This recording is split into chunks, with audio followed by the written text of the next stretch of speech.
She tried to get him kicked off the plane until he pulled out something that changed everything. It was 6:22 a.m. when the sun finally cracked over the edges of the runway at Phoenix Sky Harbor. The terminal was already alive with the usual morning shuffle, rolling suitcases, tired travelers clutching oversized coffees, kids dragging their feet behind parents who looked like they hadn't slept in 2 days. In the middle of it all stood Emery Tillman. Tall, clean-cut, early 42nds, dark brown skin, trimmed beard. He didn't move like he was in a rush. He had that presence, calm, calculated, like he was always 5 steps ahead of everyone else, but never needed to prove it. He adjusted the strap on his duffel, then handed his boarding pass to the gate agent without a word. "Morning, Mr. Tillman." The agent smiled politely, scanning the code. "You're all set. Enjoy the flight." He nodded once, not cold, just efficient, and walked toward the jet bridge. He didn't have earbuds in yet, just observed. 3 teenagers took selfies by the window. An older couple argued softly about whether or not they'd remembered to lock the back door. Behind them, a woman in a pink floral blouse whispered rapidly into her phone. Emery clocked it all, automatically, without effort. It wasn't paranoia. It was training. But this wasn't work. This was supposed to be the off switch. He'd wrapped up a federal surveillance op in Tempe less than 18 hours ago. No headlines, no action movie drama. Just weeks of silent, steady progress. Wiretaps, stakeouts, court orders. The kind of work people never thank you for, but that keeps everything from falling apart. He stepped onto the plane and gave a quick glance at the overhead bins. Row 14, window seat. Plenty of space for his briefcase. Perfect. As he settled into his seat, he finally pulled out his noise-canceling headphones, exhaled once, and let the low engine hum take over. "Excuse me." A voice interrupted just as he was getting comfortable. A white woman in her mid-50s stood in the aisle, hesitant. Blonde highlights, too much perfume, clutching a designer tote with both hands. "I think you're in my seat." Emery looked up, confused for half a second, then checked his boarding pass. "No, ma'am," he said calmly, showing it to her. 14 a window, she glanced at her own, then her face stiffened. "Oh," she muttered, "I'm 14 billions." He slid back in his seat and nodded toward the middle spot. She forced a smile that didn't quite reach her eyes, then eased herself in. He turned his head toward the window, adjusting his seatbelt. They hadn't even left the gate yet, but something about the air had changed. But the real turbulence hadn't started yet, not even close. Emery could feel it before he could name it. Not tension exactly, more like a shift, like when someone turns the heat up in a room just enough for you to notice. The woman next to him was stiff, not rude, just off. She kept clutching her tote bag like it had something fragile inside. Every few seconds she'd glance over at him, then snap her head back to stare straight ahead. He ignored it. He'd dealt with worse on the job, in the courtroom, in restaurants. Most days it slid right off him like water. Most days he didn't have time to care. He powered down his phone and closed his eyes. "Excuse me," she said suddenly, tapping the armrest. "Would you mind?" She didn't finish the sentence, just gestured vaguely toward his briefcase under the seat. He frowned. "Is it in your way?" "No," she said quickly. "Just never mind." She gave him a tight smile. He didn't return it. Across the aisle, a younger black man in a hoodie caught the whole thing. His name was Trevon, mid-20s student at Northern Arizona University, heading home for his cousin's wedding. He raised his eyebrows at Emery like, "You good, bro?" Emery gave a short nod. It was nothing. The pilot came over the speaker, welcoming everyone on board, giving the usual spiel about weather, cruising altitude, arrival time in St. Louis. As the flight attendants began their safety demo, Emery noticed his seatmate's hand trembling slightly as she fastened her seatbelt. He saw her glance back toward the rear of the plane, then forward toward the cockpit. She shifted uncomfortably in her seat. He thought she might be a nervous flyer, but then she did something else. She reached for the call button. "Hi there," she whispered as a young flight attendant leaned in. I don't want to be a bother, but could I possibly be reseated?" The attendant blinked. "Is something wrong with your seat, ma'am?" The woman leaned closer, her voice low but urgent. "I'm not saying anything's wrong. I don't feel entirely safe sitting here. This man," she gestured ever so slightly toward Emery. "He's been acting strangely." Emery didn't react, didn't turn his head, just stared out the window like he hadn't heard a thing. but inside, his stomach clenched. The flight attendant looked surprised. "He hasn't done anything, though, right?" No, the woman said quickly. "But something's used off. I'm a mother. I trust my gut." The attendant shifted her weight. "Let me talk to the lead." The woman nodded, lips pressed tight. Emery finally turned his head, looked right at her. His voice was quiet. "You should be careful what you imply, ma'am." She jumped slightly. I didn't mean anything. I just want to be comfortable on my flight." He didn't respond. Didn't have to. But the flight attendant came back with someone else. And that's when things started to twist. The new person walking down the aisle had authority written all over her posture. Flight service manager, late 30s, curly brown hair pulled into a bun. No nonsense expression. Her name tag read, Callie. Her eyes scanned the row before she even reached them. "Good morning," she said with professional calm. "I understand there's been a concern." The woman in 14B perked up. "Yes, I just don't feel comfortable where I'm seated. I know it's last minute, but I thought maybe just for safety you might have another option available." Callie's eyes narrowed subtly. She'd heard versions of this before. "Is the seat broken?" "No," she admitted, lowering her voice. "It's not that. It's the passenger next to me. I think he might be hiding something." Kelly turned her gaze to Emery. He was still seated, still calm, still quiet, but his eyes met hers with something sharper than annoyance. Not anger, more like calculation, like he'd already figured out how this would go and was just waiting for the rest of the room to catch up. Kelly took a breath. "Sir, would you mind verifying your boarding pass?" He didn't blink. "Sure." He reached into his pocket, pulled it out, handed it over. She scanned it. 14A, no issue. The woman in 14 billion's cross. D, her arms. "I didn't say there was a seat issue. I just think we should be cautious. You never know who might be trying to get past security. He hasn't said a word since I sat down. Not one word." "That's not a crime," Emma replied dryly. "I didn't say it was," she snapped, flustered. Kelly's professional mask cracked just a bit. "Ma'am, I do need something specific in order to reassign seats, especially in priority. Has this passenger threatened you in any way?" The woman looked around, noticing now that nearby passengers were watching. A teenager in row 15 paused his music. A woman across the aisle angled her head, listening. "No, but he's got this case under the seat, and he won't say what's inside. And when I asked if he could move it, he was cold and silent. You can't tell me that's not suspicious." Kelly turned to Emery. "What's in the case, sir?" "Work documents," he said plainly. "Private. Can I take a quick look inside?" He held her gaze.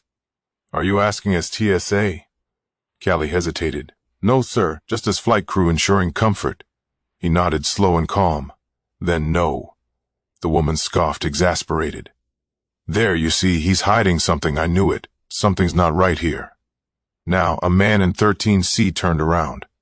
"Lady, you asked the man to move a briefcase. Now you're accusing him of what exactly?" "I'm not accusing anyone," she shot back. "I just want to be safe." "You're just assuming something based on what? Your nerves?" the man said. The woman blinked, caught off guard. "I think I'd like to speak to the captain," she said finally, more forceful now. "If something happens midair and I didn't say anything, I wouldn't forgive myself." Emery shifted slightly in his seat. Then finally he spoke. "Key, again. Is there a supervisor or air marshal on board? Because this is escalating fast over absolutely nothing." Kelly looked torn. "I'll call ground," she said finally. "Captain will be informed. We're still at the gate." She disappeared toward the front. The woman leaned back, arms crossed again. "Some people get really defensive when you ask simple questions," she muttered. Emery looked away, jaw tight. He didn't want to talk. Not now. Not until someone with actual jurisdiction arrived. But what she didn't know, and what everyone was about to find out, would shut the whole cabin up. It took less than 5 minutes. The delay had caught the captain's attention, and now a uniformed airline supervisor boarded through the front cabin. His badge read J. Bernard. Broad shoulders, salt and pepper goatee, clipboard in hand, walking with a sense of finality, like he didn't want to be here. But if he had to deal with it, he'd handle it quickly. He was followed closely by a Phoenix PD officer.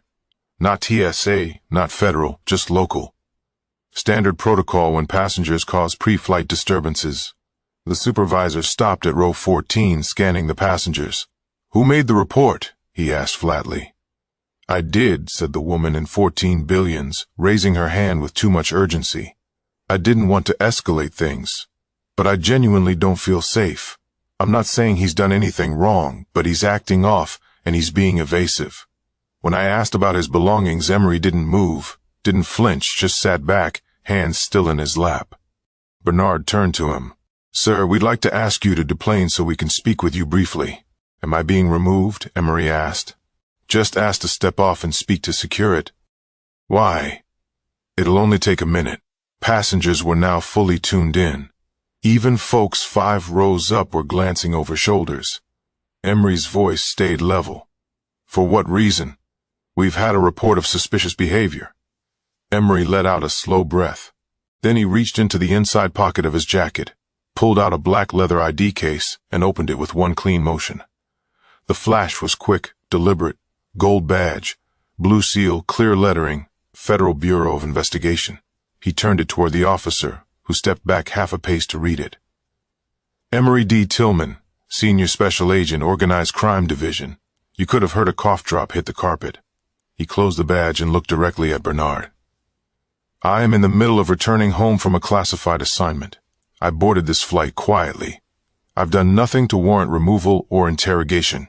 So before you go further down this road, you might want to radio TSA and confirm my credentials or check with the Bureau. Either works." The officer looked at Bernard. Bernard didn't speak. The woman next to him, she went ghost pale. "I didn't know," she stammered. "You didn't say anything. You didn't identify." "I don't have to," Emery interrupted, calm but direct. "Not unless I'm acting in official capacity, which I wasn't. I was just trying to get home." Callie returned from the front of the plane. "Captain's waiting on word. Should we hold the door?" "No," Bernard said quickly, rubbing the back of his neck. "Let's confirm and clear it." Emery looked at the officer. "You got a radio?" The officer, now clearly realizing what was unfolding, nodded. "Yes, sir. Give me 2 minutes." He stepped away toward the front. The woman in 14 billions opened her mouth to say something, but nothing came out. Now murmurs started to spread among the passengers. A couple of quiet chuckles. Someone whispered, "She messed with the wrong one." Emery sat quietly, his badge back in his jacket. He didn't gloat. He didn't grin. His face said what he didn't. "You did this to yourself." But just because the badge was out didn't mean the damage was undone, and that was about to become painfully clear. The officer returned 2 minutes later, this time with his tone changed completely. "Agent Tillman, you're confirmed," he said quietly, almost with embarrassment. "We've also been advised to thank you for your service and let you continue your travel without further delay." Emery didn't nod, didn't thank him back, just looked down, tightened his seatbelt, and shifted to face the window again. The officer leaned toward Bernard. "You need anything else from him?" Bernard shook his head. "No, we're good." They both turned and started walking back up the aisle. Callie gave Emery a short, quiet look, somewhere between regret and apology, but didn't say anything. She turned to the woman in 14B instead. "You still want to be moved?" The woman didn't answer. Her hand clutched her tote so tightly her knuckles were nearly white. She was staring at the floor, not moving. Kelly waited a second longer. Okay, then she disappeared to the front. The silence around row 14 had weight now. People were still pretending not to look, but it was obvious they were listening. That kind of awkward attention you can feel even when eyes aren't directly on you. Emery took off his headphones and set them in his lap. He wasn't angry, not visibly, just drained, tired in a way that doesn't come from lack of sleep. Trayvon, the student across the aisle, leaned in a little. "Man, I'm sorry you had to go through that," he said, low enough so only Emery could hear. Emery glanced over. "It's not new," he replied, "just louder today." Trayvon shook his head. "Still, it's crazy how fast they jump to conclusions. If you were wearing a hoodie and sweats like me, they probably would have brought a second cop." Emery gave a half smile that didn't reach his eyes. Or if I'd talked back, raised my voice, shifted the wrong way. The woman next to him finally spoke. "I didn't mean to offend you." He didn't turn to her. You didn't offend me. She seemed relieved until he added, You profiled me. She froze. You assumed something about me based on how I looked, not what I did, not what I said, because I didn't say anything. You saw a black man in a quiet seat with a serious look in a black case, and your mind filled in the blanks. I just felt uncomfortable. That's not a reason to label someone dangerous, he said sharply. Your feelings don't equal facts, and your fear doesn't give you the right to drag someone through a public interrogation. A beat passed. I'm a mother, she said weakly. So am I, came a voice from behind. Everyone turned slightly. It was a woman in row 15D, early 32nds, Latina, holding a baby. She'd been quiet until now, but something in her tone made people turn around. I've got a kid in my lap and a diaper bag under my seat, she said. You didn't ask me what was in my bag. Why? 'Cause I don't look suspicious. The woman in 14 billions blinked, stunned. The mom continued, voice calm but firm. You didn't just ask for a seat change. You made a silent accusation, and... Ow, we're all 30 minutes late because you couldn't sit beside a black man without convincing yourself he was a threat. The woman in 14 billions didn't speak again. Neither did most of the row. But while the seatbelt sign lit up and the engines roared to life, the real shift was happening in her face. Like maybe, just maybe, the message was finally landing. Takeoff came and went with the usual tilt and rumble. Emery sat motionless, eyes closed. The drone of the engines now doing what the headphones couldn't, quieting the noise inside his head. Not the plane, not the woman next to him. The noise that always came after moments like this. He knew how it looked.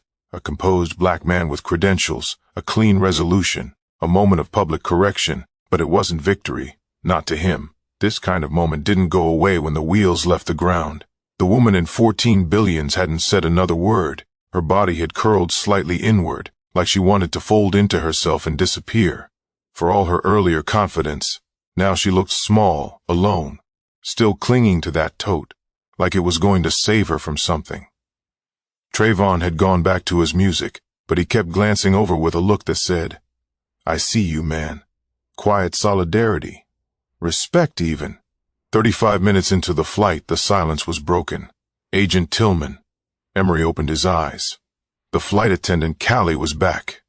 She held a folded piece of paper in one hand and a cup of water in the other. Captain wanted to make sure you were okay, she said, and he said to give you this. Emery took the paper. It was handwritten. We're sorry this happened on our aircraft. It shouldn't have. Thank you for your professionalism. Welcome aboard. Captain Joe Tanner. He didn't smile, but he did nod. Appreciate it, he said. Callie gave a small nod in return. Then she looked past him to 14 billions and hesitated. Is there anything else you need? She asked politely, but not to the woman. Emery shook his head. No, I'm good. Callie moved on. A few rows back, whispers started again. Someone said something about lawsuits. Another person muttered, public embarrassment. Emery didn't care. He didn't want anything from her. Not compensation, not an apology, not even understanding. But then something unexpected happened. The woman spoke again, quiet, careful, no longer defensive. I didn't know you were FBI. He looked at her finally. You shouldn't have to. She stared at him for a second. I guess I just got scared, that's all. He nodded slowly. And when you're scared, who do you think is the threat? She opened her mouth, closed it again. I'm not trying to make you feel worse than you already do, he added. But this wasn't just a mistake. It was a choice. You had a moment where you could have looked at me like a person, and you didn't. I've never done anything like this before. That doesn't mean it wasn't wrong. He let the silence sit between them, not as punishment, just truth. You know, she said finally. People talk about this stuff on the news, and I always thought that can't really happen like that, but I guess it does. He gave a soft shrug, now you know. There was no anger in his voice, no sharpness, just honesty. She turned slightly in her seat, not enough to make eye contact, but enough to show she'd stopped avoiding the conversation. I'm sorry, she said very quietly. Not because you're FBI, but because I see it now. Rye didn't answer. He just looked out the window again.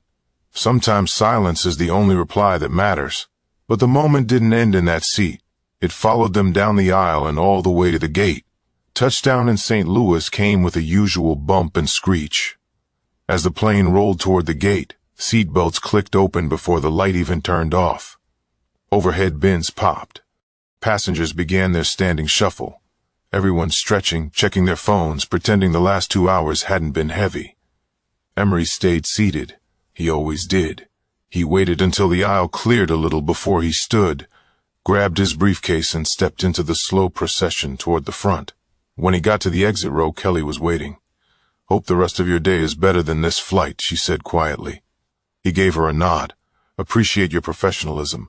Just behind him, the woman from 14 billion stepped off too. Her name he'd overheard was Rhonda Blake. It had come up when she gave it to the supervisor. She hadn't said much since her apology, but her eyes had changed. Less icy, less tight. Outside the jet bridge, families waited with signs and hugs. Businessmen checked watches. A little girl held a teddy bear and scanned every face for the one she knew. Life resumed like nothing had happened. But Rhonda didn't walk away. She waited by the gate, shifting awkwardly on her heels, watching Emery. He walked past her once, twice, and then paused. "You're not waiting on someone," he said. "No," she admitted. "I just didn't want to leave it like that." He turned to face her fully, his briefcase hung at his side. She spoke slowly, measuring every word now. "I've been thinking about it the whole flight.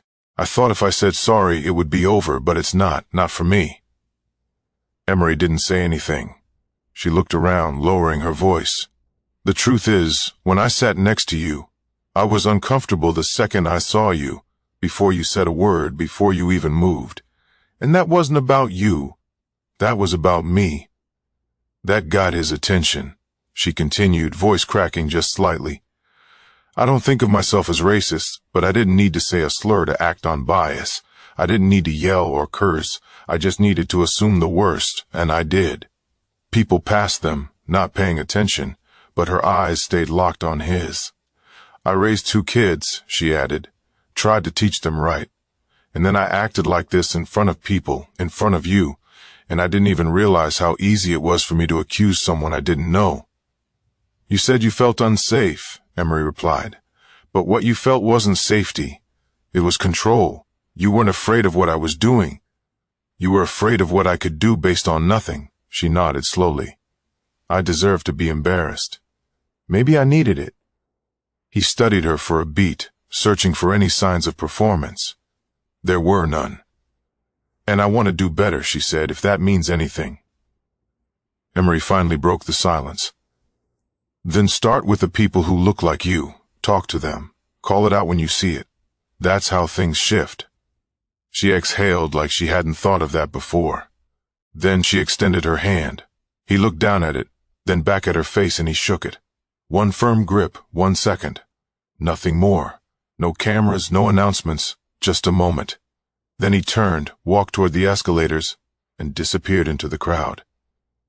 But the real power of that moment wouldn't be seen at the gate. It would be felt the next time someone like Rhonda decided to speak up instead of look away.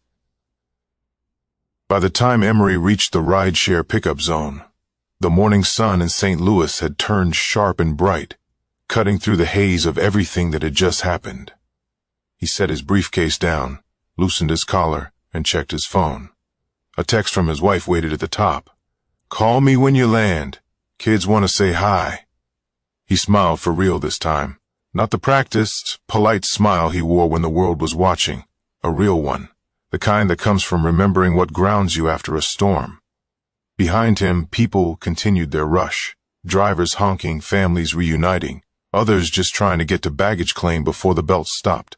Nobody knew what had gone down on Flight 2894. Nobody could see the weight still hanging in the air. But Emery felt it. He wasn't angry. Not anymore. He was used to these moments. Too used to them. But what stuck with him this time wasn't the accusation. It wasn't the flight delay. It wasn't even flashing his badge. It was that look on Rhonda Blake's face when it hit her. When she saw herself clearly for the first time that mattered.